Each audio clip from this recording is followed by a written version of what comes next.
Welcome to Whole Lot of Wolves, episode 25 of season 5. I'm Joshua Buckley. Paul LePage is out sick tonight. It seems to be something going around in whole Houston, Texas. But back again is our producer, Alex Patakis. Hello. We got Danny on the socials. Good evening. And our guest tonight, who has quickly become a fan favorite from Michigan Wolves, it's Joe Dulawaski. How's it going, Joe? Good. Hello, all.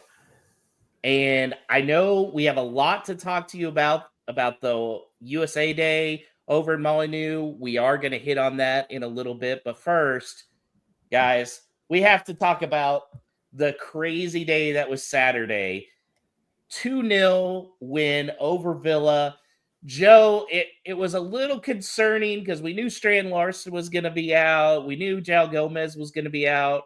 And then you see the lineup and you're like, okay, Sarabia, Bellegarde, Guedes. What were your thoughts when you saw that lineup?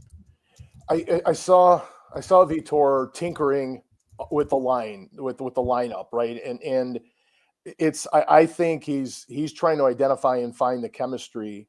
And of course, when you have Strand Larson out, it creates a hole that you have to fill. But overall, I looked at it and I saw Sarabia, who I'm a fan of, and the lineup that he had.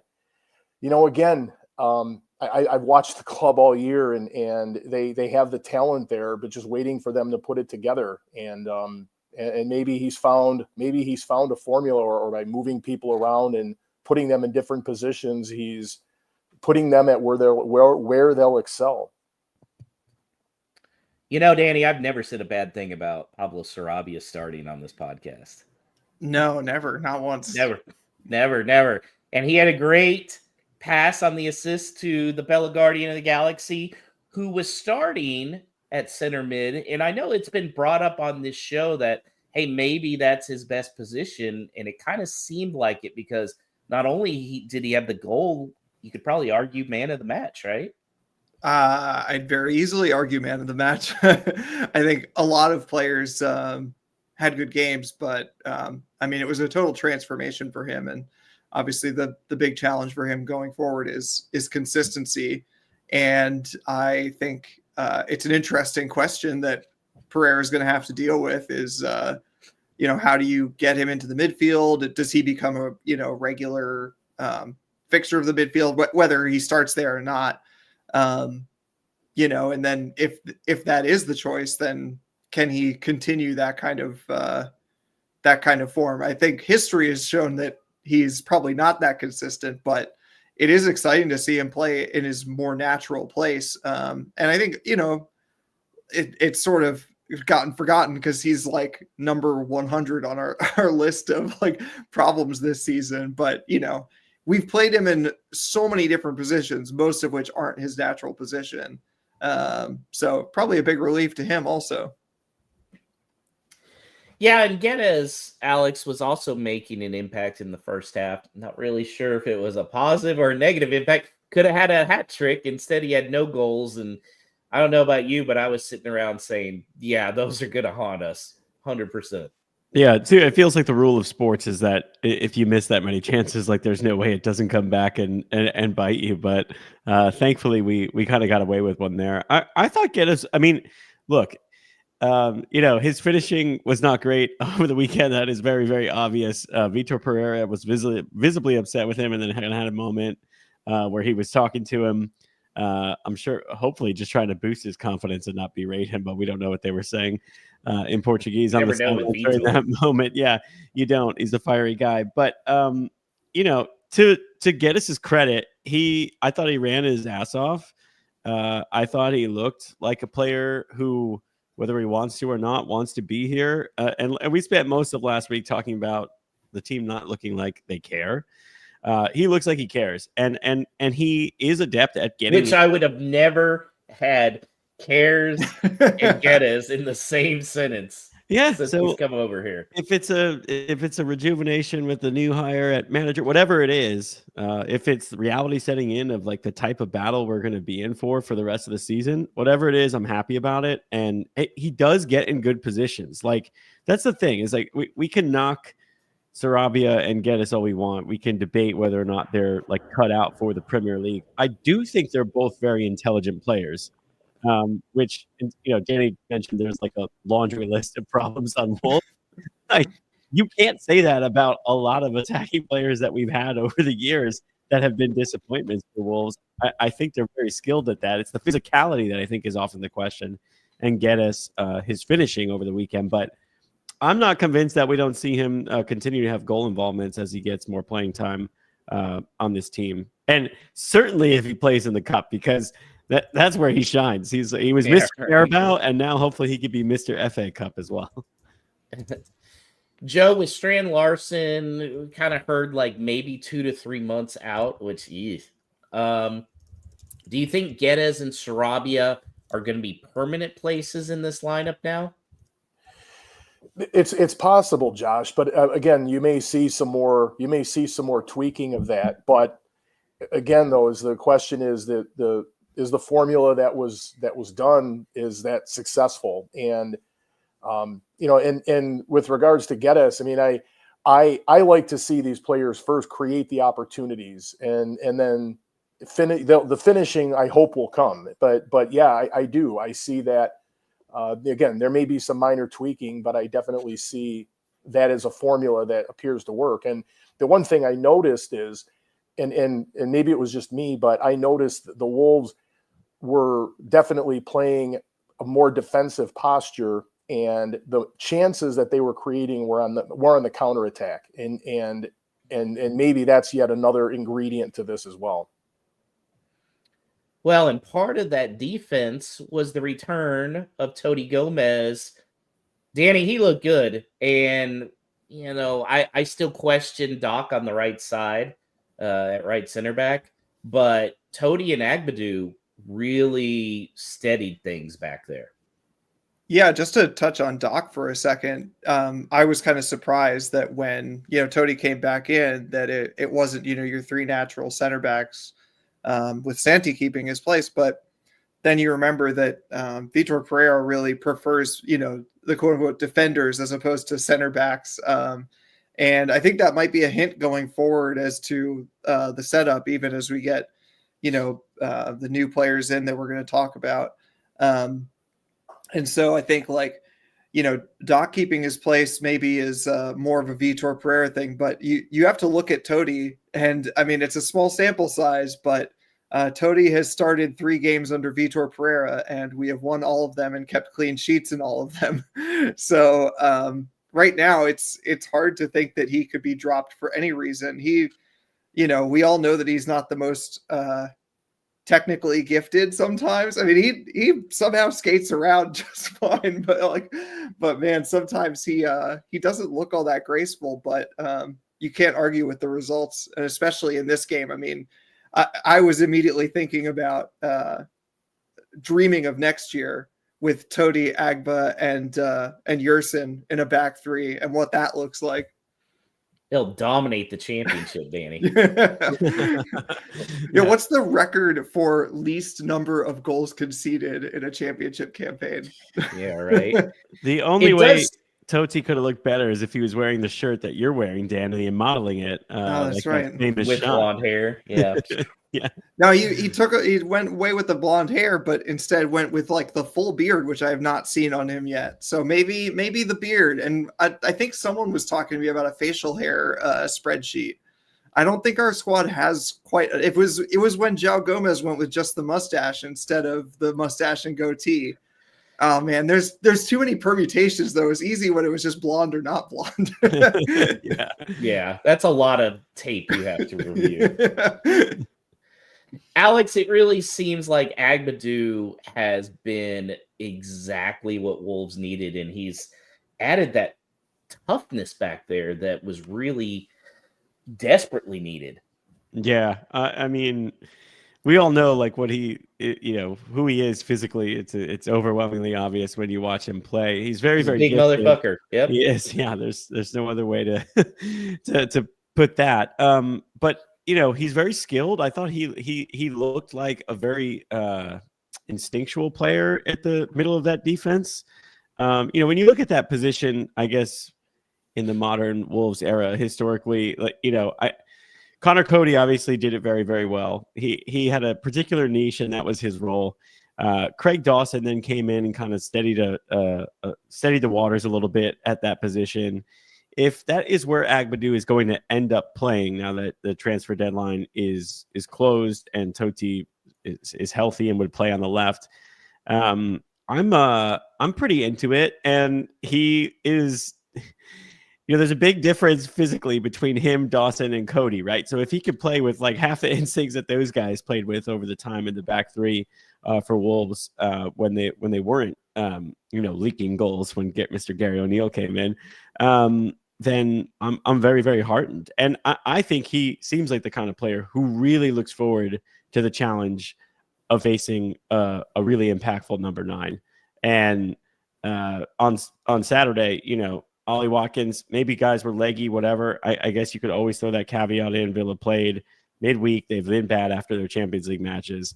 But he looked physically dominant. And Villa never really, other than the offsides goal on a set piece, never really looked like scoring. And I thought Agadu is a huge part of that. He covers so much ground. He's good in the air. He's good on the ball, kind of, actually. He seems like he could do it all. Danny, I got a great Lord of the Rings comparison here for you. Okay. I can see Agadu and João Gomez being like Gimli and Legolas when they're counting how many orcs they're taking out. I really feel like I could see the two of them do it as far as tackles and physical play. What do you think? Is that a good comparison? Yeah, I'm willing to accept that. I don't know that there's like enough of a size disparity or whatever, but I think that I think I can get on board.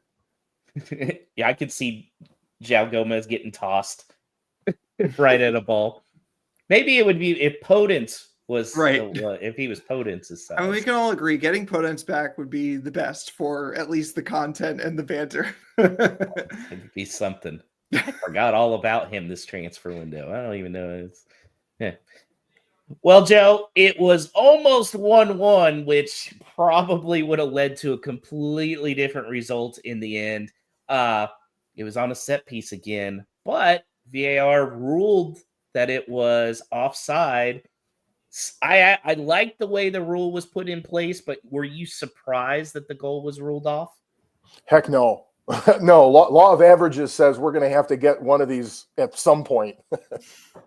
Right? No, I mean, when I first saw it and they showed the initial replay, I thought it was offside, but no, I mean, that's the way it works. And hey, and if the law of averages does work here, right, that's not the first one of many, hopefully, that go our way. Yeah, it felt like a very kind of American call, in a way, it reminds me of more American sports in the way that it's officiated.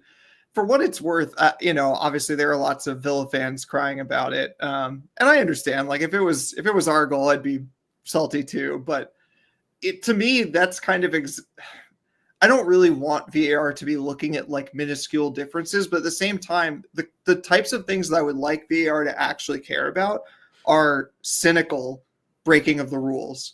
And for me, even though the argument against it being ruled out was just that he barely touches Semedo. How much does he really impede him? But you can't tell me that his sole objective when he did that, his sole focus when he did the little run that he did, was to impede Semedo in some way.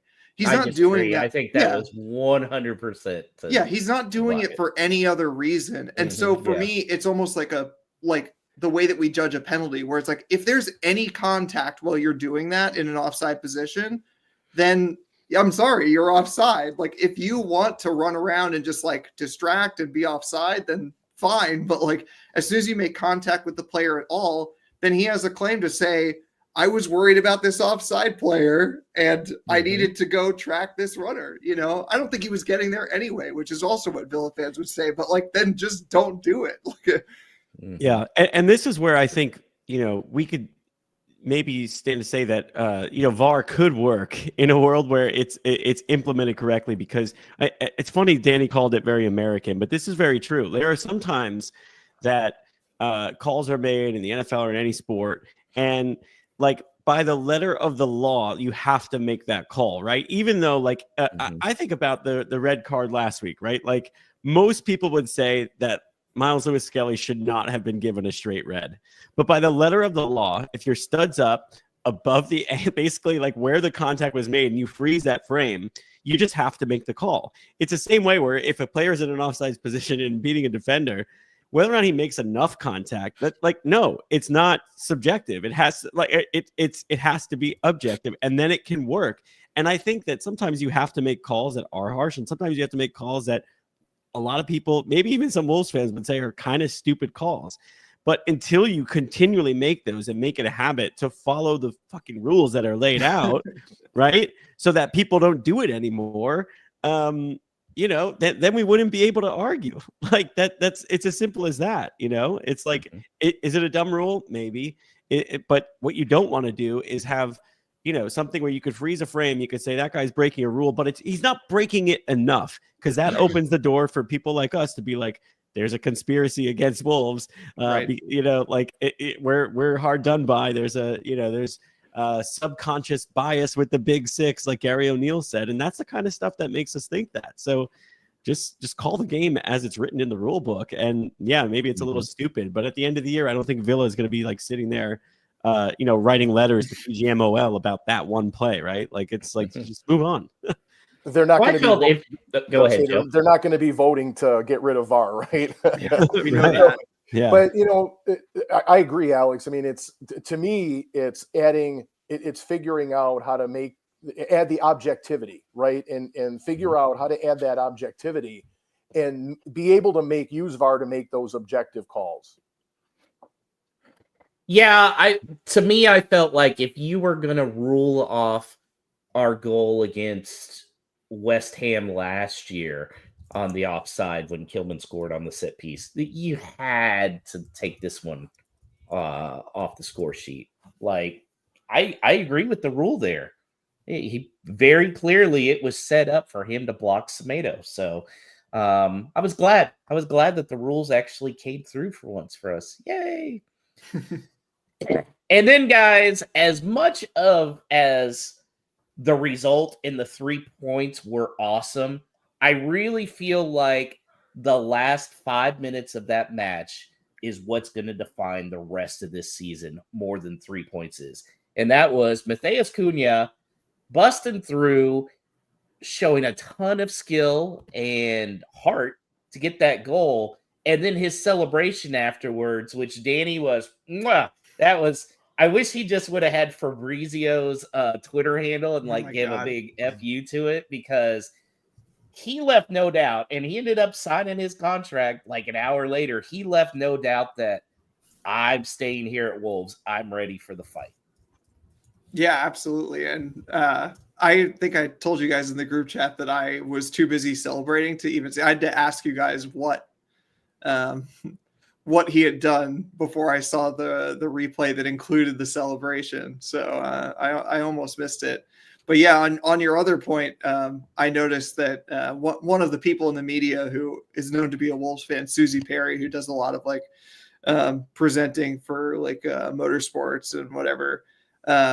She had a good tweet, when Fabrizio finally decided to tweet about Matheus Cunha doing the celebration. So tweet that one, Fabrizio. It's just that guy is such a leech. Oh my God, this could really turn into a Danny is a complete hater podcast, because you bring up Fabrizio Romano, especially his selective choice to tweet about the stars of players on teams that are in the bottom half. Oh my God! Just don't even a get mouthpiece is what he's become. I do think Fabrizio for a while was a really good reporter. And that's how he got. But now he's at the point where he just is fed stuff by agents, and he's just a mouthpiece. Which he's just collecting Venmo payments from agents, is what he's doing.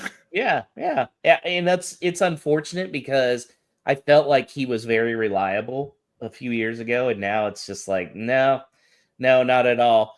And I feel like it was so important, Alex, because it's very clear this team feeds off of Cunha's energy. I mean, he's had stuff going on the last few weeks, and they've looked like shit, right? Mm-hmm. He had a lot more fight, and then just the celebration and seeing the way the guys were and everything. That's as important as just getting 3 points. Yeah, 100%. I mean, again, it's the want to, right? That we said it was there with Geddes. It was definitely there with Cunha. And for Cunha, it's a player where it's always been there, except the past couple of weeks when he had his head turned and he missed some time because of suspension. And all of a sudden, it looks like that maybe the best days of Cunha at Wolves were behind him. But that's not the case. And you have to respect it. I mean, when you look at the other direction that this could have gone, I don't want to bash the guy on his way out, but like Mario Lemina, like the end of his tenure at Wolves was him essentially not being up for the fight. And I'll get into Lemina too. Yeah. Yeah. Like with Matheus Cunha, it would be easy, I guess, to kind of like half-heartedly go through the rest of this season, not really care about what the end result is. Like we were talking about last week, there's not a lot of consequences for a guy like him, right? Because even if Wolves get relegated, worst case scenario, he ends up, on a massive club's bench next year, possibly even starting for a massive club. It really only hurts the club, not him, right? It's not a reflection on him. I have a tremendous amount of respect for him now because even if he's like faking it, like his love for this club that he's displaying is a rallying cry for all of us. Like you said, Josh, I think it inspires the rest of the team. We brought in what feels like Brazilians specifically to kind of create this core around him and João Gomes. And those are the guys that are going to carry us to safety. And signing the contract is just a way to pay back, what he's gotten from this club and from these fans over a very brief period of time. He didn't owe us that, right? So I'm very thankful. And it's amazing that he could go into being kind of like this villain almost, and then right back into our good graces, and now like one of our favorite players, who even if he leaves in the summer, I think we could look back with nothing but fond memories of it. I still couldn't believe that he was becoming a villain in Wolves fans. I was just beyond furious about that, Joe, because I mean, really, a lot of other players, because it was very clear he was checking Twitter for the fact that he saw Liam Keen's tweet and commented on it. It would have been very easy for a player to be like, man, the fans are turning on me. Fuck those guys, right?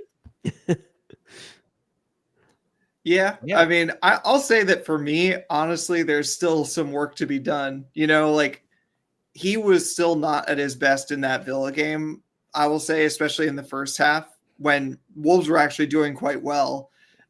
He played his part, but it wasn't what we'd come to expect. And if it is really the case that he's eyeing up a move in the summer, one, that may not materialize. We all know that. I mean, that happened over and over again with Ruben Neves. It happened a couple windows for Pedro Neto. The move isn't always there when exactly you want it to be. And I just hope that this was like, it was easy to read too much into what was going on and the noise in the media, and to ascribe, intentions to him that he may or may not have. So now it's up to him to sort of prove it through at least this end of this season, and then whatever comes next, that he's still on board with the fans. And all that means is just, giving his best while he's here and leaving, on good terms, which really shouldn't be that hard. Like, he's a phenomenal football player. He will go for big money as long as he's fit and still doing what he does. So it shouldn't be that difficult for him to get his move if he really wants it. Yeah. Joe, the word is that the release clause is £62.5 million. Do you think that gets triggered this summer by a big club that comes in? Well, I think it depends on the Wolves' status in the Premier League. The club is sometimes confounding to me in the moves that I've watched over the years that they don't make and they do make. Given the recent history, if the model is to develop the players and then sell them at a profit, then yes. But if the Fosun maybe had an opportunity to look at Wolves over the past the past year and a half, for example, and decided, well, geez, we do need to somehow maybe not spend a ton of money, but maintain a certain level of skill and talent, then maybe no. But my gut tells me that if Wolves stay up, then he's staying with them. Man, I hope you're right. He has the potential to be in the Neves discussion as one of the most beloved Wolves in their modern history. And I think he'd have to stay past this summer to be part of that, and obviously keep him up. Well, we are all flying high, 2-0 win, Cunha signing his extension, and Danzo is coming in. Oh, this is going to be great. Man, we can't have it all, right? Yeah, that was one of those Fabrizio. Yeah, go fuck yourself. Joe, do you play fantasy football? I do not. Okay, Alex, I know you do, right? Yes. I compared Spurs coming in at the last minute to get a better offer for Danzo and hijack the deal. I said, if that was in a fantasy football league, that ends friendships. Yeah. 100%. Yeah, it definitely does. Yeah. Like, that's one of those where the group chat, there is some swearing and there are some people that are suddenly not best men in others' weddings. What do you think about that, Joe? Especially, I couldn't really think of a way to compare a situation like that to American sports. The best I could think about was the Boston Red Sox looked like they were getting A-Rod from the Rangers, and then the Yankees swooped in, but there was no deal. The best one I heard online was DeAndre Jordan when he had agreed to sign with the Mavericks, and the Clippers players drove to his house and locked him in the house until it was time to sign contracts. And Mark Cuban's driving around Dallas trying to get a hold of him on the phone. And I was like, that's probably the best comparison there of a team hijacking it. Well, Josh, one thing I will compare it to is the thing. I mean, for all those who follow college football, think of the transfer portal and the whole NIL thing. And I'll give you an example that's close to me, right? So the guy the quarterback from Belleville. Oh, this is great. Yeah. Who was the top rated quarterback in the country, signed with LSU, and then Michigan came in with a $10 million NIL deal for the kid and swooped him up. That's it, Joe. You're right. That is the best comparison. 100%. In this case, it's an already done deal, right? The kid signs, and then now, nope, he's not. He's gone. Yeah, I mean, I was wondering if he's on Wolves' private plane, if at that point they just land wherever and go get the fuck out. They gave him a plan, a change in flight plan. Yeah, I'd be dropping him off in the middle of nowhere and going, you can walk your ass to Tottenham when the Spurs go marching in, right? I was disappointed mostly because it wasn't going to be a permanent deal, Danny. It was going to be a loan, which I kind of like a little better at this stage to see if they fit the mold without having to spend a bunch of money. Overall, do you think that's a big loss, though, Danzo leaving for Tottenham? It's hard to say. I mean, it's easy to feel like it's a loss because it feels like we've been after him for at least a couple windows. And so it's not to the extent that Wolves currently have any transfer planning, which I think there's reason to be skeptical of that, it's disappointing to miss out on a target that you think fits with the team, on a long-term basis. But I agree that if there was no guarantee of keeping him, it's one thing if you're just doing the loan to sort of put off payments till later to, fiddle with PSR or whatever. But if there was no guarantee, and then seeing how quickly, not even how quickly it switched to Spurs, but like there were indications earlier that he had his sights set on other moves, then it really makes you question, at least after the fact, whether it would have worked out anyway. Because here's a guy coming into a relegation threatened club and has his mind on a bigger move, and with no obligation to buy on our part, like what does he even care if we go down or stay up? Like he's just there to put himself in the shop window. And as long as he makes himself look good, and of course that would, coincide with us staying up, but it doesn't have to. And it's just like for that moment, the moment that we're in, it just doesn't feel right. And it's funny to do such like a quick U-turn, like I would have felt at the time that like, without any of this movement, like this is great. We got our guy. This is the guy that we've wanted for a while. It's all perfect. But literally I was just looking back at the tweets, and it's like 309 was the tweet about him about to undergo a medical in London. And then I think it was an hour later, 407, that Spurs had hijacked it. And it was literally like I was about to go out to have a celebratory pint after that win. And it was as I was walking up there that it was like, hold on, he's not coming. And just for me to do that like very quick U-turn, it's just I don't know. It gives bad vibes just generally. And I think, like I said, in the moment that Wolves are in right now, needing fighters and needing people who care about being here, it just makes you think it's a bullet dodge. Not necessarily because the person's a bad player or something, but like for what we need right now, I'm not sure he's it. Alex, it's like Danso went to the bar and said, I'm going home with some lady tonight, and it started to get late, and he saw that 6 and said, I guess that'll do. And as he's getting ready to walk out, suddenly he saw an 8 who was so trash she looked like a 6, but there's the potential for the 8, and he said, I'm going to go with her. She winked Seems at him. Right? She winked at him. She winked at him, and he said, "Deuces, I'm out." Yeah, seriously. Well, it was probably like the girl that he knew in high school who was like a cheerleader and always wanted to hook up with her, but she's like, divorced with 2 kids right now. But you know what? She's still that cheerleader I remember. Yeah.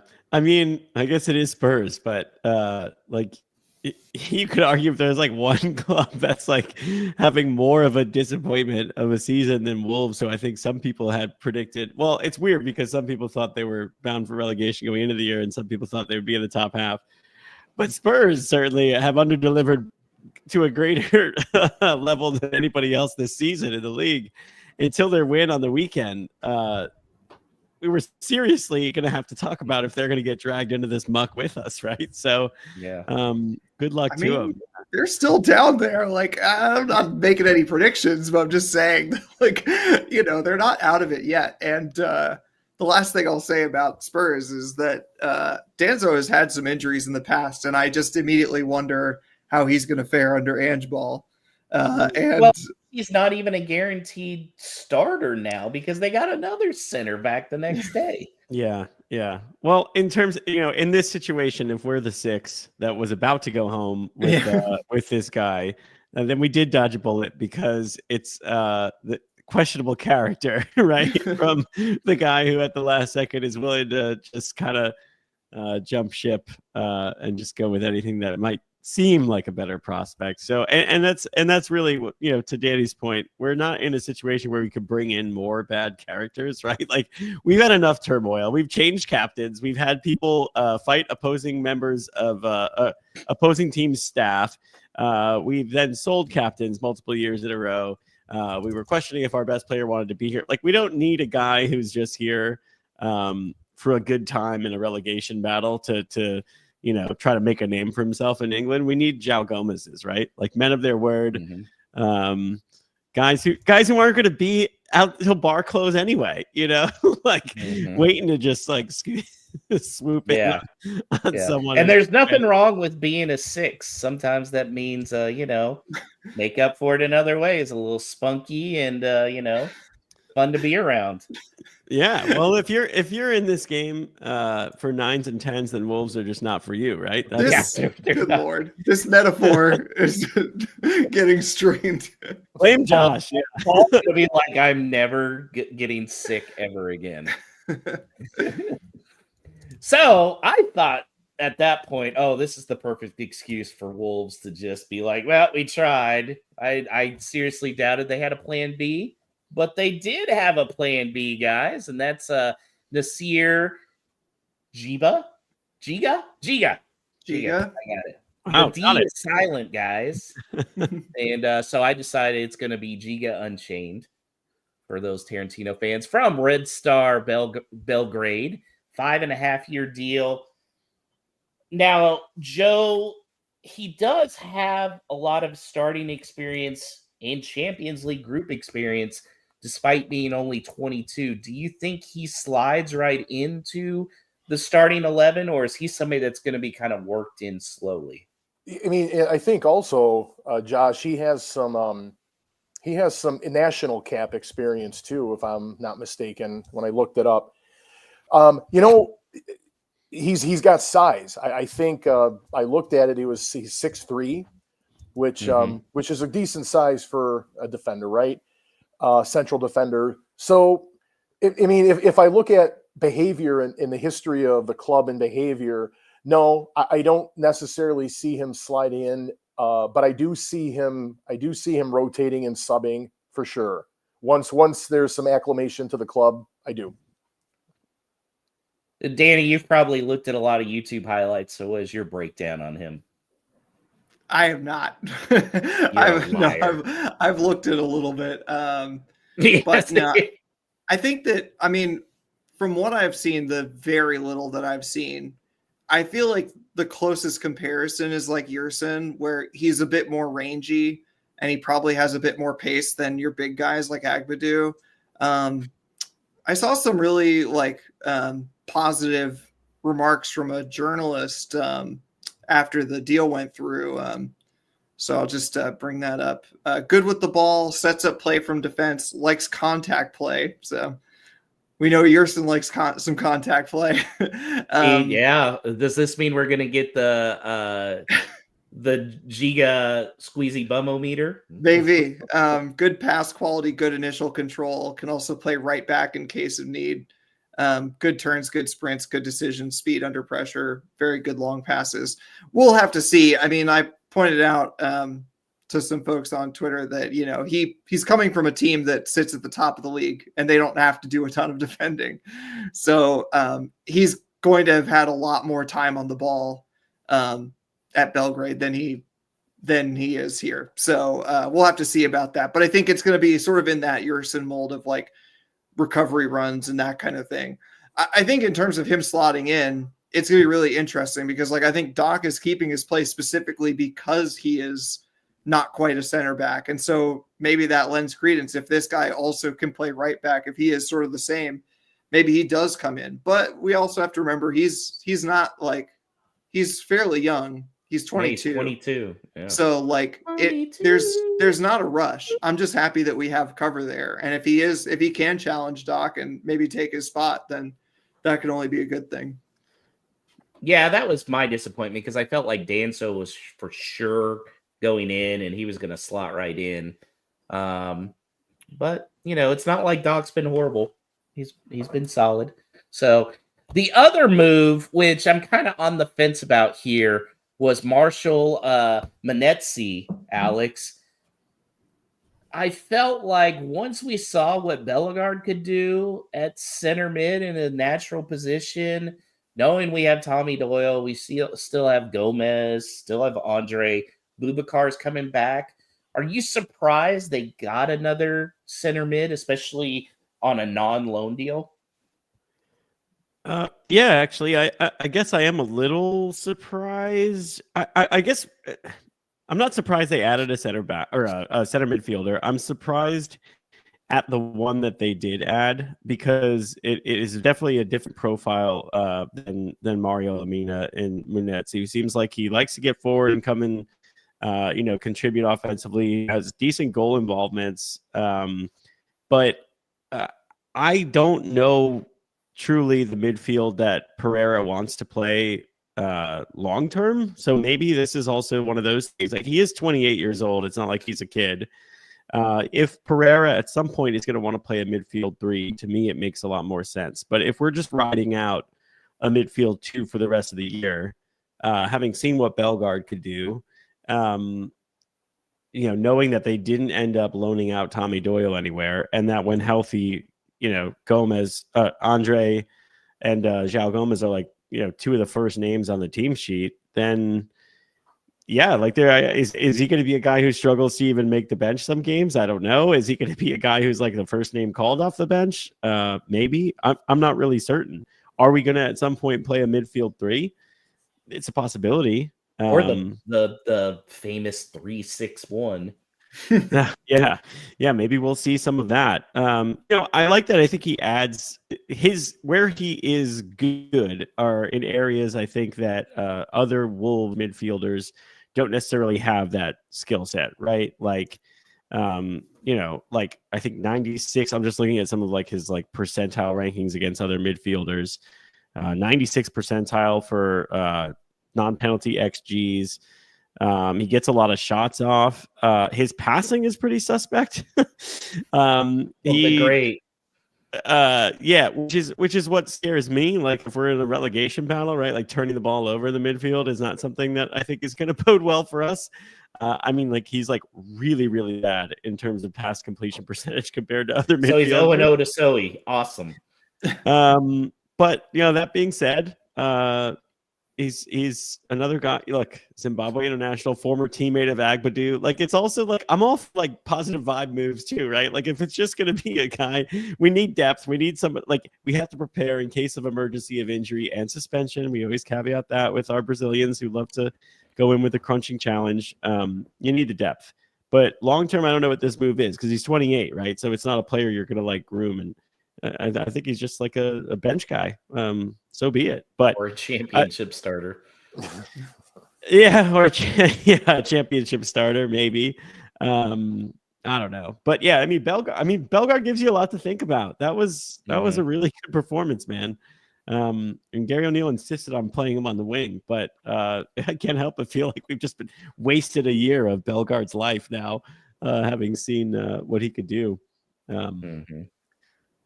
Yeah. Going back to the Danso bit that we were just talking about players wanting to be here, Nasser Giga was playing for a Champions League club, and he turned down a Europa League club in order to come here, and said, I really wanted to come to Wolves. And similarly, like Alex was just saying with Munetsi, he said that as soon as there was news that he might be coming, Chirewa texted him because they know each other from the Zimbabwe team. And obviously he knew Agadu. And it's just like, these are guys who like want to be here. And it might be for those, sort of like family reasons, those sort of like teammate reasons, but that's a reason that is separate from them thinking of Wolves as a stepping stone. And so if that translates into them giving a damn, even if it's off the bench, and specifically about Munetsi, I've just very briefly seen him again, but like, as we all have, but to me, it's like, this is kind of like more of like a Den Donker style, like, box to box. You're gonna sigh, but Den Donker was a very useful player for us. People called him a donkey, but donkeys are extremely useful animals in a lot of settings. And yeah, he scores goals at a pretty decent rate for a midfielder. So someone who can go box to box, and he's also not short. This guy is, I think, about 6'2". It's like, this is something that we don't really have. So even if it's just a different option off the bench, I think it's not the worst idea. And Donker. Oh, see, now you've ruined my night, Danny. What? I need to get a Den Donker jersey. This has reminded me. I One of think my least favorite Wolves players. I think my favorite thing about the deadline is if that Giga is going to be someone who comes in right away and takes that right center back position from Doc, that I guess Agadu is going to be playing in the middle. Like I don't know. I just never view. I just viewed him as someone like we have to make a signing so that he can play as the right center back. But maybe he is going to play in the middle. And if Giga's any good, like that back three of Toti, Agadu, and Giga is very athletic, very rangy, very great size. Like I don't know. The physical profile of the guys Wolves are bringing in is good. It's always a risk coming to England. It's a much more physical league. It's a lot faster, whatever. But it's not like a Sarabia where you look at like the profile of the player. And I'm not knocking him. I praise it. I never say anything where you bad wonder about Sarabia. So yeah, if you wonder if he can cut it physically in this league. I mean, for a 22-year-old who's 6'4", who showed pretty well in Champions League matches. I mean, that's the kind of profile you want, right? And who wants to be at Wolves, like Danny said. That's the biggest part of it too, is that we finally found a guy who looks at Wolves in a relegation battle and says, I'd still rather be in the Premier League than be on a Europa League team of lesser size in a lesser league on a week-to-week basis. So I'm encouraged. Joe, there was no striker this window. Were you disappointed? Although, if you notice the video celebrating in the locker room afterwards, Danny knows what I'm going to say. There was a lot of big sassy in the background. You can't miss him. What do you think, Joe? No, I mean, I'm not disappointed in the lack of signing a striker. I mean, it's there. What I found is the strikers out there come to Wolverhampton, hit or miss, and I'm thinking that we ride with what we have. I mean, I don't. Obviously, if they would have signed somebody, it wouldn't have hurt, right? At least for depth and rotation. But at this point, you've got Larson now. Now, Josh, you said 2 to 3 months. I heard 2 to 3 weeks. I saw that, but then I didn't get confirmation on it, so it could have just been somebody throwing shit out there. Yeah, I thought I saw a social media post that said 2 or 3 weeks. I hope that's right. Yeah, I saw months. Okay, well, hope that. But I like the combination and chemistry of Cunha and Strand Larson. So the big outgoing was Mario Lemina. He left for the Galatasaray. I don't know, Danny, how you say it? Galatasaray. You were close enough. I was close enough. So I definitely encourage people to go to Wolves Fancast's Twitter page, and I retweeted this as well. It was written by Richard Russell over there. Fantastic post talking about how really we shouldn't be quick to just be giving a big fuck you to Lemina. It's very clear he's gone through a lot in the last year. Mental health is a serious issue that is out there. And this helped kind of point out, like, he's been struggling. He lost his dad. His brother did go back to France. And I think Mario had a ton of pressure. I felt like this summer he was the perfect captain because it looked like he wanted it. Like he wanted that responsibility. And I think as the pressure hit, it just got a little too much. Joe, how do you think we should view the very small Mario Lemina era at Wolves? When Lemina was named captain, I was a fan of it. I mean, mostly because I thought at the time that Mario Lemina led on the pitch by example. By example. Yep. We saw a lot of firsthand play when they were in the U.S. and watching, and Lemina was always playing hard, was always physical and making good decisions. But I think there was a combination of things, Josh, and I think you're right. I mean, the personal emotional issues, but I think the mix of what happened with Gary O'Neill and the team struggles through that period and not winning, and a lot of the burden of that falling on Lemina's shoulders, could have been something that just was the tipping point. And it obviously it all materialized when, all the physical altercations started, and you can't have that in your captain. And then he loses the captaincy. Mm-hmm. I thought that when he lost the captaincy, that was probably the end. I mean, that's a tough one. It's a tough one to recover from. And but no, I was a fan of Lemina. I think he's a talented player, works hard, does set a good example when he is playing and working hard. But and also you look at the ingredients of what was happening with Wolves too, and their just overall play, the level, the lower quality level of play. And Lemina as a leader is probably going to take a big piece of that too. I'm happy that he's moving on and hopefully has another opportunity. I'm sad because it didn't work out. I mean, he's a talented player. I'm going to read these last few lines that Richard Russell did post, because I think they're very good. If you're one of the fortunate people who hasn't had some kind of struggle or low point in your life, consider yourself very fortunate. Most of us who are able to navigate it without public scrutiny. If Mario does indeed move on, I would say thank you for your contribution to Wolves and good luck.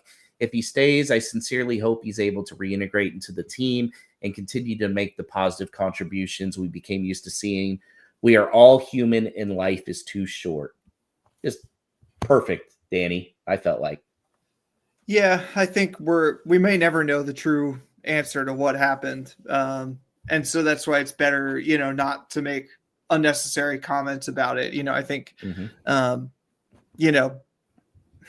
I wish that he'd handled it better, but also so much of it happened behind the scenes that it's really hard to make any really any proclamation about what happened. And I think the only thing I can say unequivocally is that I wish that the club had been able to be quicker about bringing in, if they felt that another midfielder replacement was necessary, making that happen much quicker in the window. Not necessarily, I know people have been worried about the games that we play in January, but more just for the sake of closure. The cloud hanging over it for January has just been unpleasant, with Lemina, not being able to be selected. And then of course we have João Gomez, suspended, and it's the perfect time for him to come in. It's just, it all turned out okay with Bellegarde having an amazing game, but it was a very unnecessary distraction for both him, I'm sure, and especially for Wolves.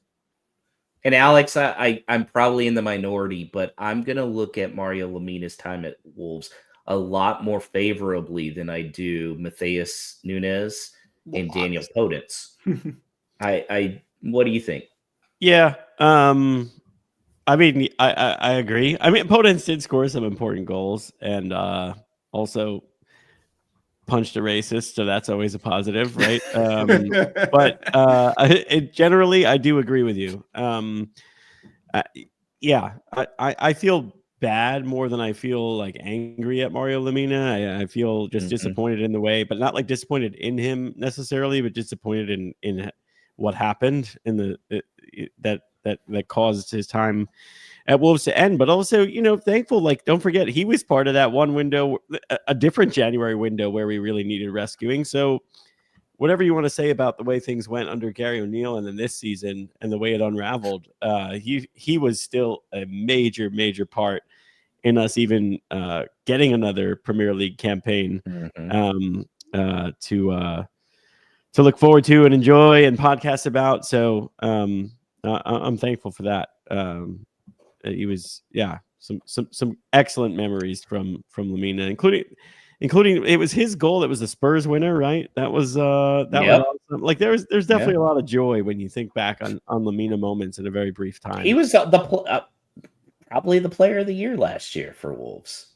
Yeah. So, yeah. He was the supporters player of the year, definitely. Yeah. Yes. Yeah. Yep. So there was one other deal that we got excited about. Didn't happen. There was talk of a Connor Cody, Craig Dawson swap. Since we're running late on time, we won't get much into that, but I think this is something that's probably going to be revisited this summer, Danny. We'll see. You're I love just like whatever. I love the fanciful choices of which players are coming back to coach us. It used to be Jean Moutinho, even though he's still playing, is somehow going to come back every window and be an assistant coach to Gary O'Neill or whatever. And now it's Connor Cody. But yeah, I mean, I couldn't resist. That was such a fun moment this morning when that news broke. I mean, that's like, you just like distill down the transfer silly season thing into this one moment where you read this headline from journalists that I very much respect. Yeah, like, not Fabrizio. I was like, this has got to be a troll, right? Like, what are we doing here? But yeah, just disappointing they didn't come off just because of the banter. I think it would have been fun, and I think you could make an argument that in terms of the dressing room, it could have been a positive, but really. More of a rearranging the deck chair scenario for that one for me. I will say the one thing I'm glad to see is that Cody and Wolves have kind of seemed to at least have worked out a lot of the issues when he left, the bad feelings, because I would very much like to see him as an ambassador.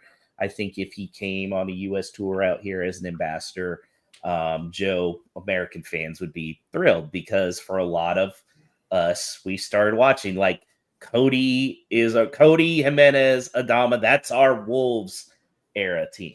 No, I agree, Josh. I mean, there some of those players, as you know, and I've been following the club for 25 years or so, but for a lot of the folks who have been following Wolves since their promotion, Cody is a very recognizable person and player, and they would be able to relate. And you said it earlier, like a Dama or a Raul as an ambassador. I agree. And I'm a fan of Cody too. And Danny, just to echo what you said, I mean, I think Cody adds something to the locker room, the dressing room immediately. I mean, there's leadership there. And I'm not saying that Dawson doesn't have that, but it's a different style of leadership and presence. I can just see it now. In 10 years or whatever, Wolves have finally qualified for the Champions League. And then that summer tour afterwards, and they do a game in Houston, and they bring Raul and Connor Cody to talk to the fan. Who would I get to wear the cowboy hat? And why would it be Connor Cody? Are there's going to be a separate podcast about the cowboy hat and whether cowboy hat was on it. First of the cowboy hat. Yeah. I don't know. Bad juju. Who knows? So speaking, let's go. There's a lot to talk about. Short amount of time. It's a transfer deadline show. It'll we'll speed it up. Wolves women, Danny, they are playing in the FA Cup this weekend on Saturday at 12:15 Eastern, 11:15 Central Time. So kind of a preview. How are they getting on this season? Are they doing well? They are doing very well. So just to do kind of a quick Wolves women update through this little segment that we've got, Wolves women started to do a shift to a hybrid model. So there are now some players who are salaried, which is a good step in the right direction. But there are other teams in their division which are being backed even more so, and by a lot. But Wolves are currently second in the league and only on goal difference. Forest is in first. And it's going to be a really tight season all the way down to the end. And overall, if they continue this way, I think it can't be seen as anything but a success, and hopefully further proof that, further investment is needed because they're really overperforming at this point in terms of their level of investment. And it's actually been a really exciting season. So they're playing Manchester United. What type of matchup is that? And if you had to compare it on the men's side, yeah, it's not quite like, I know last round in the men's, we saw like Tamworth. It's not quite that level of disparity, but Man United are in the WSL, which is the top league for the women's pyramid, or the top division of the women's pyramid. Wolves women are in the third tier. it's going to be quite massive. Manchester United are currently in second. They are a very strong team. They've got, England internationals on their team. But it should be really exciting. And, the reason I wanted to bring it up really is that this is a rare chance that we get to watch them, because the Women's FA Cup streams most of their games on YouTube. And it got selected to be moved forward a day to Saturday, so it doesn't clash with the men's game. We'll obviously post that on our socials, but it's the Adobe Women's FA Cup, so the Adobe WFA Cup on YouTube. They chose to have it at their usual home stadium, which is AFC Telford's stadium, rather than Molineux, so that you get a good atmosphere. It's like a much smaller stadium. They're on track to completely smash their previous attendance records, which was about 3,800 at Molineux. And I think I've seen some estimates that they could see 4,500 to 5,000 at Telford Stadium. That's awesome. And how can people watch the game here in the States? Yeah, I just mentioned you could see it on YouTube. Another fun thing, like I always listen on the Wolves radio. Definitely check that out. Matthew Ponter is a great commentary voice for that. You can sync up the audio pretty easily for your more Wolves slant. One thing I will mention for Man United, I mean, you'd expect to see some rotation. And in fact, they rotated quite a bit in their last round, which is actually against West Brom, which they won 7-0. So I think we are a much stronger team than West Brom in both the men's and the women's. But something interesting is that in that game, Fallon Tellis-Joyce was in goal, and she is a sort of fringe goalkeeper for U.S. women's team. She's 28, so she's entering sort of prime goalkeeping years. And so it's very possible we could see, someone who's moving into the forefront of the U.S. women's team picture in goal playing against them. And another little interesting storyline there is that Beth Merrick for Wolves women has scored in her last 7 consecutive FA Cup games going back to last season. So if she can at least score a goal, I'll be celebrating that, whether the result goes for us or not. This would be an absolute giant killing if we did it, but they made the right decision of playing it at Telford because they're not going to be used to the quality of that pitch. It's a decent place and they do a very good job on that pitch, but it is not like the pitches that they play on. So shot of Malort, right? Yep, that's right. There we go. Well, that's on Saturday. On Sunday, Wolves are back at it. Is it at Sunday or Saturday? Sunday. Alex? Yeah, that's what I thought. Okay. Yeah, Sunday. It's an early one, guys. 7:30 a.m. Eastern, 6:30 Central. U.S. Post Coast people, I'm so sorry. It's at 4:30 Pacific time. It's against the Blackburn Rovers. Joe, what are you thinking? Do you know much about Blackburn? Not really. Other than having they had played in the past when I used to follow them in the lower league. John, I mean, from a prediction standpoint, I mean, I believe right now they sit up near the top 5 in the table in the league championship. We sit in the bottom 5, so it might be a little closer, but I still think I see Wolves hopefully carrying the momentum from this last weekend. And I think it'll be a better match in terms of the squad selection too, because the teams that they may see Blackburn as a bit more competitive, and because of that, we might see, and there's a week rest there too, so we might see the top squad. Yeah, I think that week rest definitely plays a key. Danny, any surprises that we'll see in the lineups? I imagine there'll be a couple, maybe a Pedro Lima appearance. Yeah, I think the baseline is going to be probably keeping the lineup as it is, because like you said, it's it fits right into our schedule. It's just the next weekend and the following weekend is Liverpool, so it's not like we're doubling up on games in the week. So I think the baseline, especially after a really good performance against Villa, is probably got to be people keep their places. But that being said, I think that there will be a few changes. I think you hit it at one there. I think it's possible that you could see, I think it's possible, in fact, you could see, Semedo maybe coming out for Rodrigo Gomez or something. I also think that with João Gomez now having served his suspension, it might be a preference that he not sit out 2 weeks. 2 weeks between games. Mm-hmm. And so to have him come back in and get minutes might be a good choice. And he could maybe replace Andre if he needs a rest. I mean, Andre never seems like he needs a rest, so probably not.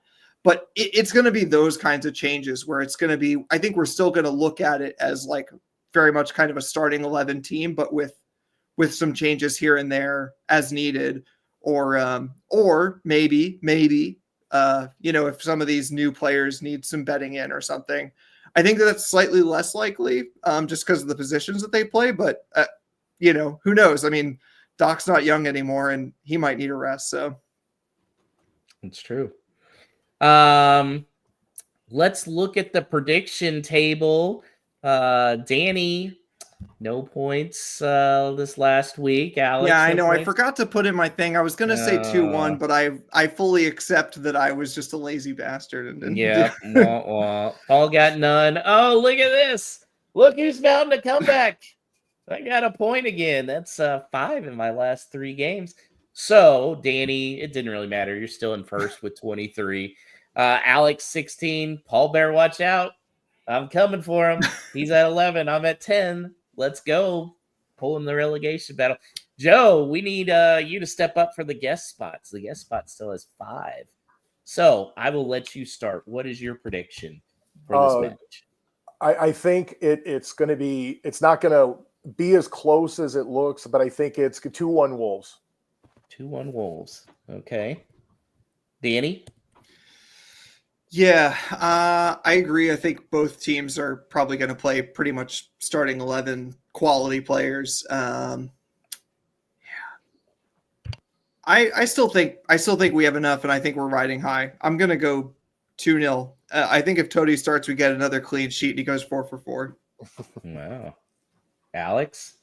Yeah, I was gonna say I'm in this one for a clean sheet. So I agree with Danny. I guess for the sake of being different, so that if there is a clean sheet, maybe one of us can, or I could try to gain some ground in this table.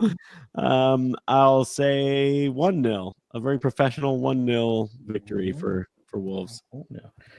God, I guess I'm gonna be the Debbie Downer, huh?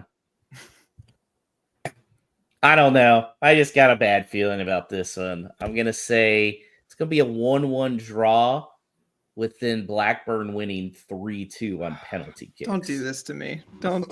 Yeah. I was forced Johnson, to pick I'm sure, is going to start in goal, right? Yeah, probably. You'd think, yeah. Mm-hmm. I was forced to pick a loss in the last round because that's what I had predicted in our half season predictions or whatever, that's when we were going to go out, even though I thought we were going to win.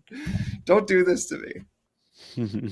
I also have my reasons on why I maybe want their cup run to be a little shorter. So that is this weekend, but coming up soon, Joe, is what everybody out here is talking about, and that is the USA We Wolves Day. Why don't you tell us about it? Yes, sir. Hey, guys, first of all, a shout out to David Kopke in New York, Alan Bull in Baltimore, and Chris down in Florida, who have been kind of helping help put all this together, right? Meeting and just chasing things down. And then the second thing I want to say is my apologies to everybody, the population, for being vague about the plans, right? How it's coming. And I want you to know that we're working with the club, and part of the reason the club has been engaged. I mean, evidently, when there's a transfer window and you're changing managers, it has the organization in kind of a stir, right? So, but they have been communicating with us. So what it looks like is that the activities are going to start on Friday the 7th, probably around 3, 4, 5 o'clock in the afternoon. We're going to have a dinner with all the group, the USA group, probably a curry, followed by a pub crawl of some kind. And then over the weekend, apart from the match, we're going to do a museum tour. I'm hoping most likely on Saturday, and then the Molyneux tour on Sunday. And the match is on Saturday night. And then we'll probably do another group dinner in pub. I'm assuming you got another pub crawl on Sunday.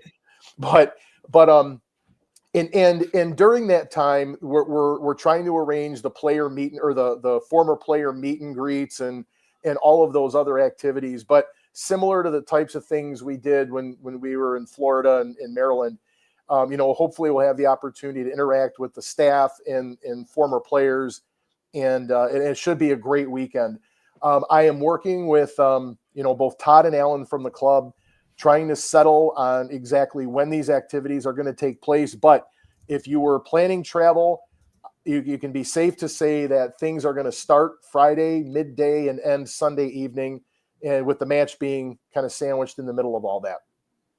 And it's a night game, it was announced. Yeah, Saturday you night. got to be excited about that. Saturday night football. Yeah. Who gets more drunk, Chris Fisher or Stu? Well, Chris has his family there with him, so Chris I'm got a gonna. baby to look after, right? He won't. You guys, and I do. I sincerely express my appreciation for the people that are around and willing to help on this, because it's a lot of work, right? The communications and coordinating all this. And the club's list of priorities, again, transfer window, manager change, we're like here right now. But part of the what the club wanted to wait for too is to have this FA Cup break and get the Villa match behind them. So and hopefully we'll have some surprises in there too, in terms of the people we get to meet. And again, nothing solid yet, but the club always comes through. I mean, they with Bully and Jody in Chicago, and so the club comes through. So I'm confident that it'll be a great time. And the other key thing is we have 36 people who have registered and are coming over for the trip. That's awesome. Yeah, that's awesome. incredible. Yeah, you might have one more, because I met a fellow who lives near Baltimore just this weekend when we watched the Villa game. His wife is a flight attendant, so he flies for free, and he's seriously considering it. So yeah, so to everybody listening and help spread this word, it's very important. Josh, you created the survey. It's very important that you do the survey and get your name, or email me directly, and I'll share that with you as we close out here. But it's very important that we get you registered, because the tickets for the match are probably not going to be sold through the box office. They're going to be sold through the club, and one of us is going to buy them and then distribute them to all the attendees. But the nice thing about that is no one's going to have to buy an international membership. And so it's important that you communicate with me either on Facebook through the Wolves USA group or my Michigan Wolves group. I'm on Twitter, which is what you see my handle there, @MishWolvesUSA. And then my email is wolvesmichiganusa@gmail.com. But reach out to me or go out and fill out the survey that we've been publishing so that we know. The other thing too that I'll tell you is, like when we were in Florida, I was using it, and the people who were planning those activities were using those email lists to directly communicate to people. And there are times when the club wants to talk with a specific group of people rather than the whole population. So if you're coming, be sure to let us know. Yeah, and we'll definitely share out that stuff on the social media. We'll make that abundantly clear. You guys are doing such a great job on Facebook. Yeah. I was letting this guy know that I was just talking about, it's funny how, we get siloed in these social media bubbles, and it's just like, he didn't even know that was out there. And I said, like, look, join the Wolves USA Facebook group. Like, everything's there. Joe's there. Chris Wood is there. Like, anybody who can answer a question. David Kopi's there. Yeah. If there's someone who can answer a question, they're there. One little footnote to this, and I didn't want to let this opportunity pass by, but that same game is the next Samosa Saturday for Manny Kang, who is always visible through Wolves stuff. I mean, I don't need to go into the whole Jeff Shee weirdo emails, but he's a guy who does a lot of great work raising. Does a lot of great work for dementia. Yes. Yeah. Absolutely. Raising money for Dementia UK. And so he will be outside of the match beforehand, selling samosas for donations. And so, I'm excited that got to coincide with the USA Day. It's a really special moment. And Danny, I'll add to that too, is in addition to the USA group coming over, the Irish Wolves are also, that's their day as well. So we're going to be and we're going to try to coordinate some activity between the US and the Irish Wolves somewhere during. God help you if the pub crawl is the thing that Jesus. Yeah. Right. Ooh, Americans trying to keep nope, not gonna have it. Joe, you have been awesome with this. I know you gave a lot of credit there to David and Chris Fisher, who are also great, but man, you have been doing a fantastic job with this and a lot of work that a lot of people don't see. So thank you. Even though I won't be able to make it, just thank you for helping set up all of this. Oh yeah, I mean, I want to see the popularity of the club grow, and if people get a chance once you make that Molyneux trip, especially, it absolutely will hook you. Mm-hmm. Sure. No Stupid Questions is brought to you by Esfuerzo Wines, located just north of Santa Barbara, California. Esfuerzo Wines showcases passion and 3 generations of winemaking in every bottle. Whether you're toasting some Vino de Vitor or winding down after a day of work, let Esfuerzo Wines transport you to the heart of wine country with each sip. Now at esfuerzowines.com, you can use the promo code VITOR, that's VITOR, at checkout to receive a 30% discount off your order. And don't forget to try the special edition 1-pack wines to show your passion and support for Wolves with each glass. This message is intended for those of legal drinking age. Do not drink and drive. Excessive alcohol consumption may be harmful to your health. If you or someone you know is struggling with alcohol abuse, please seek help. Esfuerzo Wines reminds you to enjoy their product responsibly and in moderation. All right, No Stupid Questions, our favorite part of the show, where you, the listener, get to send us your questions, anything related to Wolverhampton Wanderers at all. You could do so via the show's email address, hello@wholelottofwolves.com. You could do so on X, where we prompt you each week ahead of the recording. The handle is WLW Pod. For those of you who are watching live on the show's YouTube stream or on Facebook, you can put your questions directly in the chat, and we can just answer them on the spot. So, Vino for Vitor, by the way, we can do. I'm a little under the weather, so I'm drinking tea, but I'm imagining that this were some Esfuerzo wine and toasting Vitor to another clean sheet. I know Danny is. He's got a Winter Wanderer. Ooh. Very, very on Very brand appropriate, for this, right? appropriate Nice. for this one. So cheers to you, Vitor. Cheers to our friends at Esfuerzo Wines. Use the promo code Vitor, as you heard there, and get a 30% discount at checkout off of your wines. All right, so let's get to these questions. An absolute banger to start off. Todd DeWitt, who's at the club longer, Vitor or Matheus Cunha? I'm going to say Cunha. This is I a don't know. great question. It's a fantastic question. Don't know. Really? So, I will say that this feels difficult because if you'd asked me just a few weeks ago, if you asked me like 2 weeks ago, it'd be one thing. If you asked me 3 or 4 weeks ago, it'd be a completely different thing. Mm-hmm. There was a moment there where I thought that at the early signs of like Cunha dropping off a little bit, it felt like, Vitor Pereira has a history of falling out with players. We just went from a coach who the players really loved, even if he wasn't getting results, to an acerbic coach. And this is all going to end in tears, even if we stay up. And then it felt more like it was Cunha's agent that was leading it. And now I don't really know. And so it's like, I think like I said, there's a great chance that someone comes in and buys Cunha in the summer. There's also a great chance that doesn't happen. And we haven't quite seen the peak of Vitor Pereira yet. So I don't really know. I think it'll be Vitor Pereira, but I would not put money on it. I'll say that. You think Spurs will come in and try to steal him? I don't know. I mean, to be honest, my honest opinion on Cunha leaving is that like I don't know that there are like tons of those big teams that he fits into, but Spurs is a good shout because they are willing to throw away money at something stupid potentially. No, screw them. If Spurs call, I hang up the phone. I mean, Chelsea is the obvious answer because again, they are the ones who are going to throw away money at something that they don't need.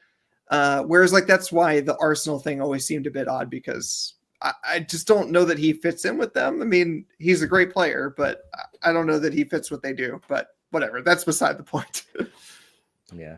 I think Vitor is just one of those guys who kind of wears on his players, and I don't feel like those managers, unless you're Pep, stick around at one spot for very long. So I could see Cunha having a little Neves thing where he doesn't go in the summer, and then yeah, I'm going Vitor. I just think the way Cunha was talking when he was doing the media hit after signing the contract, it was almost like he was talking about Wolves in the past tense. Yeah. I understand, and I agree to Danny's point. Like, he is under contract now. Anything could happen. Neto was here longer than we probably thought he would be. Mm-hmm. Some of that was through injury. Some of that was, I guess, waiting for a team like Chelsea who will throw away money on players that they don't need. But it does feel like for Cunha to leave this summer, he kind of has to continue this ascension where he's going to have all the clubs be into him, which means that Wolves are going to do well, which means that Vitor is going to stay in the job heading into next season because they're going to survive, and we're going to go in with a fresh start. And oh my God, this narrative. I feel like every summer we're talking about this. Now we have a full training camp with our new manager. Now we'll really see what he can do. Oh, Jesus. Yeah, that's how I feel as this is coming out of my mouth. But I do think it will be Vitor. I also think that release clause is not that. I mean, it's fair. For, like, I'll take it, right, for Cunha. But I think a lot of teams can come in and go above ask on the release clause if he really does have a good second half of the year, to which I think Wolves will take it. And it doesn't have to be an Arsenal or Spurs, but like, I mean, like Forest were in for him. Like, they might be playing Champions League football. Like, I could see a scenario where that's pretty appealing. Sure. And that is a team that he would fit well in because they just sit back. They have about 30% of the ball, and then they just absolutely blitz you on the counter. And Cunha's really good at that. We get a little bit of a taste of that here at Wolves. Let's go to Ryan Gray's question, who says, our buddy Ryan Gray says, looks to be a good end to the window. We just saw Cody might be coming back. Obviously, that didn't happen, but would have been huge for leadership.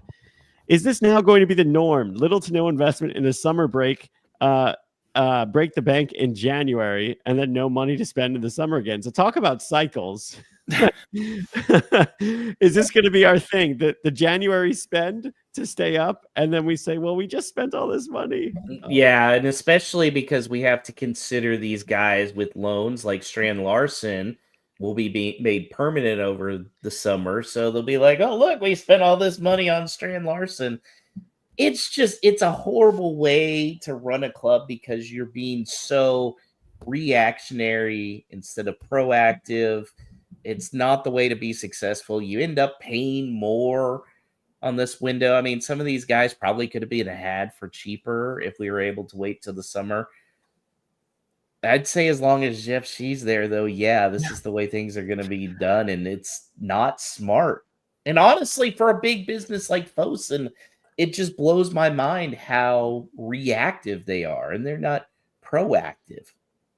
You know, Josh, I look at things sometimes from a business perspective too, and what I see kind of unfolding over the last few seasons in terms of strategy is it looks like Wolves are comfortable bringing in young talent that they know or at least try to develop with the intention of sitting somewhere in the middle to the middle quartile of the table. And then when that doesn't work out, whether you have, managerial problems, then there's a little bit of panic and reaction. And I think their intentions are to develop with the hope, because they did that with Nuno, right? To develop this talent that can overachieve. And it doesn't. and maybe even underachieve or underdeliver, then you're in a little bit of a problem. And then you're in January and you're in a panic transfer mode. I think that's what I've seen over the past few seasons. Yeah, no, it's spot on. Yeah. Mm-hmm. Yeah. Yeah, if you want to root for a club that wins trophies, Wolves may not be for you. Yeah.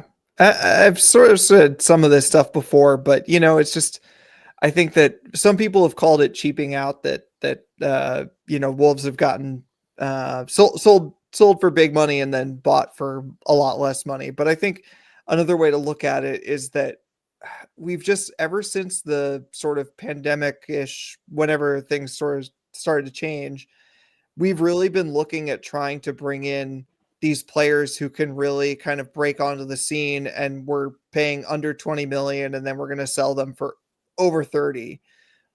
But there's like a huge difference between the past transfer strategy and the current one. And it's obvious for anybody to see. Everybody talks about, Gomez or Forbes or whoever being the next Neto.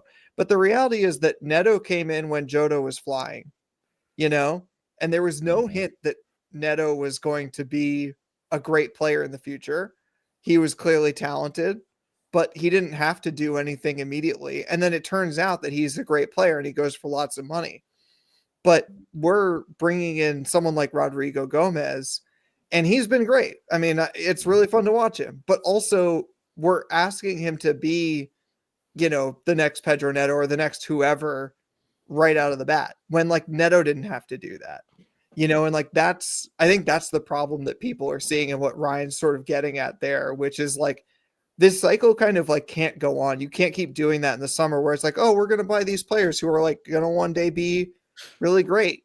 And then it's like, oh, they're not great enough to like, if the manager isn't, if the manager isn't quite up to it or whatever, or we have a terrible schedule, both of which were like true this year, they're not going to deliver. And then you end up having to panic buy in January, which like, I'm excited about our new signings, but like, I wish we weren't in this position, So I hope that this institutes a rethink, but I have, I'll believe it when I see it. It's kind of like the transfer window, you believe it when they're holding up the shirt. I'll believe it when I see the proof of it in the summer. Well, by the way, ESPN had a great article this last week, and it was like every team's worst transfer decision over the last 15 years. Guess who ours was? It's got to be Fabio, right? It was Fabio, and it was like top 10. I think it was like 8th or something, and it was like, we don't know what Wolves were doing there. They don't know what they were doing. It's pretty bad. Yeah. I like Fabio more than maybe the average person, but it's still really bad. There's no success. No chance of success. I would like to think they learned their lesson, being where we are at this point in the season. But the scariest part of all of this, Matheus Cunha is better than any player we've had to replace in a while. And there's a very real chance, like we've been talking about all show, that we're trying to do that in July and August. And I have zero trust that they can do that, even though he did them a solid by making sure financially they'll be equipped to do it. Yep. And that's really, really, really scary. So see, what would be smart right now is if Hobbs is already making calls and doing scouting and finding Cunha's replacement for that 62.5 million pounds. That's what should be happening starting tomorrow. You should already be going into the summer going, here are the 5 guys. We're going to start from this list that we can spend with Matheus's money. Well, this what I think is this is as far into the season that we've been. Last year we were in a poor position and ended up working our way back over a short period of time. But I think the prospect of losing out on the Premier League revenue is starting to seep a little bit further and further into Fosun's and Jeff Shee's conscious right now. And we might lose a little bit on this player and this player, but to lose that Premier League revenue, that is a bigger hit.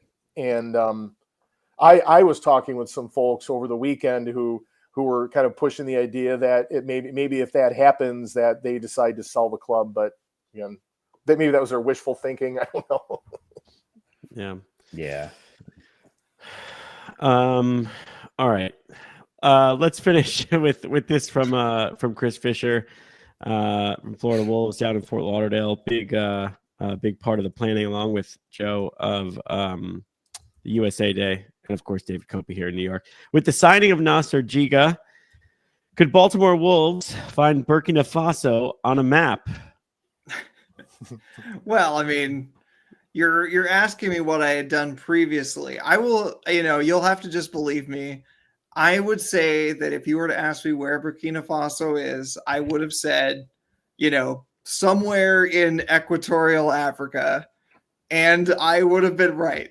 Now, you could believe or not believe whether I have that knowledge in my brain, but yes, Burkina Faso is in sort of Western Africa, around the Cape there, in the equatorial part of Africa. So there you go, Chris Fisher. I'll say this, jerk.